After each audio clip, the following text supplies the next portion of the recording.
Hello friends, Indian Railway Finance Corporation vacancy publish பண்ணியிருக்காங்க. அதுதான் நம்ம இப்போ பார்க்க போறோம். ஸோ இதில் வந்து பார்த்தீங்கன்னா ரைட் சைட்ல இருந்து லெஃப்ட் சைடு IRFC's ஹேரிங் அட்வர்டைஸ்மெண்ட் நீங்கள் கிளிக் பண்ணுங்க.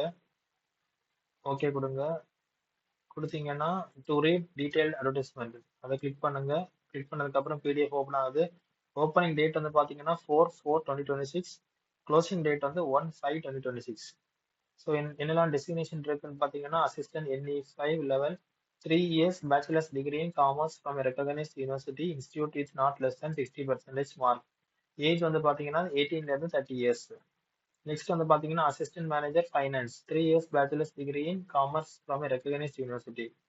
ஸோ இதுக்கு ஏஜ் ரிலாக்ஸேஷன் கொடுத்துருக்காங்க. SC ST OBC நான் கிரீமி லேயர். ஓகேவா? ஏதாவது டவுட் இருந்ததுன்னா நீங்க கமெண்ட் செக்ஷன்ல டைப் பண்ண போது நான் வந்து ரிப்ளை பண்றேன். நெக்ஸ்ட் வந்து பாத்தீங்கன்னா இதெல்லாம் யாரெல்லாம் எலிஜிபிள் இல்ல. ஸோ நோட்டிஃபிகேஷன் வந்து ரீட் பண்ணி கேர்ஃபுல்லா ரீட் பண்ணிட்டு நீங்க அப்ளை பண்ணுங்க. வி கிராஜுவேட்ஸ் எலிஜிபிள் இல்ல. ஸோ காமர்ஸ் முடிச்சவங்களுக்கு மட்டும்தான் எலிஜிபிள். ஸோ கரெக்டா ரீட் பண்ணிட்டு நீங்க அப்ளை பண்ணுங்க. ஸோ இதுக்குள்ள லாஸ்ட் டேட் வந்து பாத்தீங்கன்னா மே. ஓகேவா? So May 1st 1/5/2026. Okay, thank you.